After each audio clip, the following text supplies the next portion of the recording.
Hey everybody, it's Lo. Welcome back to my channel, Lo Without Limits. Today I'm going to be talking all about the hip hinge. So if you want to see that, then just keep watching. Alright, so no matter what level you are at the gym, and whether you're a beginner or you've been doing it forever, you should know and understand the hip hinge movement. It's so important because if you don't do it properly, then you can really risk hurting yourself, and this movement is super important to know, to have the mechanics down, especially if you're doing a big compound movement like the deadlift. And the hip hinge basically targets and allows you to connect to your entire backside, your hamstrings, your glutes, and your lower back, what people would call the posterior chain. So knowing the hip hinge and getting that right is super important before you're adding a bunch of weight onto whatever movement that you're doing. So what the hip hinge is exactly how it sounds. So right here, where your hips will flex, use where you want to hinge from. So with a straight back, everything down, and which is hard for me because I do have scoliosis, so it's something that I'm really working on, is getting my shoulders back and having a nice flat back, including a nice neutral spine where my head goes straight up from my back, is something that I've really been working on and have really improved over the last few years of going to the gym. So again, with a straight back, neutral spine, you hinge at the hips and basically bring your butt out. So there are different ways to practice this, and I will show you the first one. Before getting into practicing this movement or any type of big exercise, you do want to warm up. So not only warm up your body to get the blood flowing, but also doing, since this is a lower body one, some glute activation just so you can really warm the booty up. So let's go through some of those really quickly right now.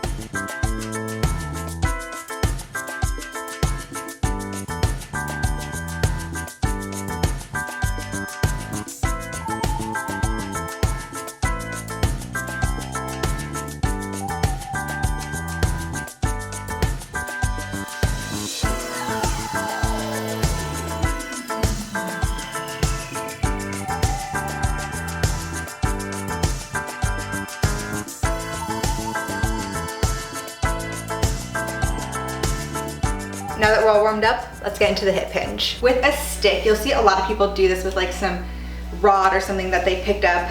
I don't have that, so I basically just took my Swiffer and took off the actual Swiffer part. So I have a nice stick. You wanna hold one end back here, the other in the small of your back, and you wanna make sure that it is connecting your butt, your mid-back, at your shoulder blades right between there, and the top of your head. And from here, you'll want to have a nice stance about shoulder width apart and hinge forward. And make sure that those 3 points, your butt, mid back, and the back of your head, don't move away from your stick. And you'll really feel this stretch in your hamstrings. Or at least I do, because I did some squats and hip thrusts yesterday, so I'm quite sore. Again, it's connected at all points and bending forward.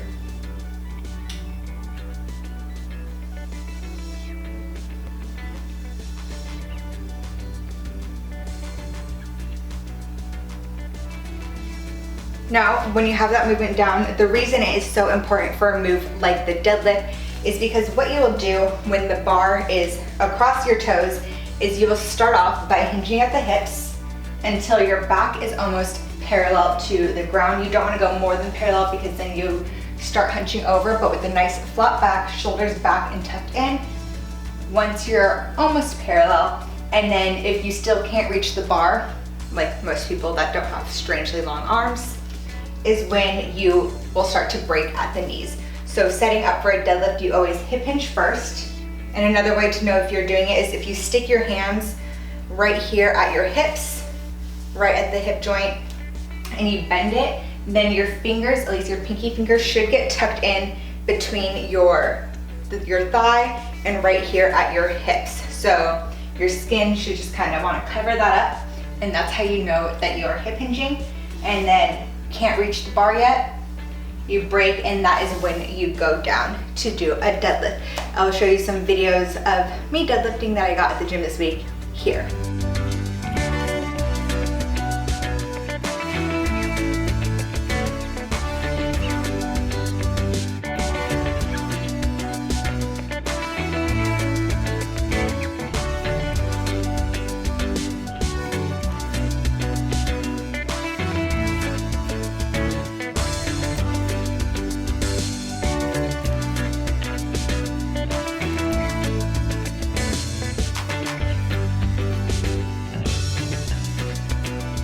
Once you feel comfortable hip hinging with whatever stick you have at the 3 points, keeping them connected, you can take that a little step further and begin to practice against a wall. So depending on how tight your hamstrings may be and your hip flexors, if you haven't done this in a while, or if you feel sore, you can start a bit closer to the wall, have your feet at shoulder width apart, and just begin to hinge at the hips. And again, to practice and to make sure that you're doing it at the hips and no other part, make sure your shoulders are back and tucked so that way you're not rounding forward. And you can put your hands down here to make sure that it's coming from your hips and not from your knees.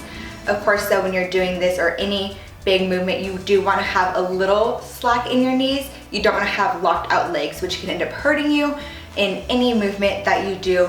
Or I believe that it can also like mess with the blood and like make you pass out. I don't know, not a doctor, but don't have your knees locked.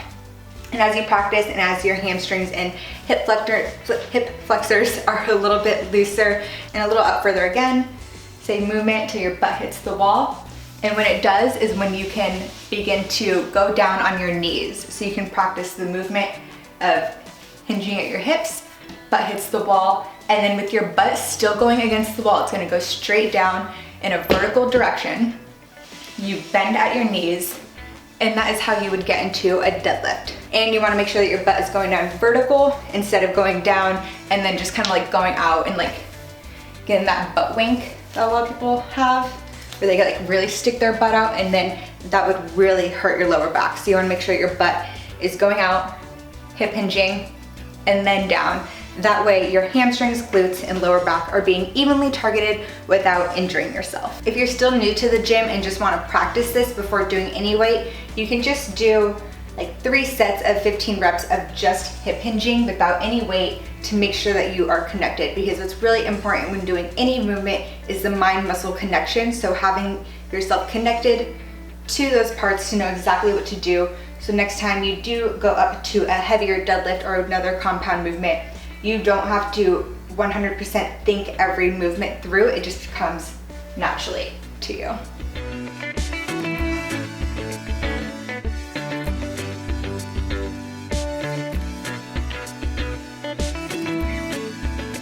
Well, that is how and why you should hip hinge and practice your hip hinge for any big movement. Whether you're going to the gym as a beginner or you're super advanced, it's always something good to practice and to know in your head. And the more you practice, the more it becomes ingrained. So remember that practice doesn't make perfect, but practice makes permanent. So when you practice, make sure that you are doing it correctly. So that is all for the hip hinge. If you like this video, be sure to give it a thumbs up. Comment down below what else you want to see here on my channel. And while you're there, be sure to subscribe. I upload a new video every Wednesday. So until the next one, thanks for watching.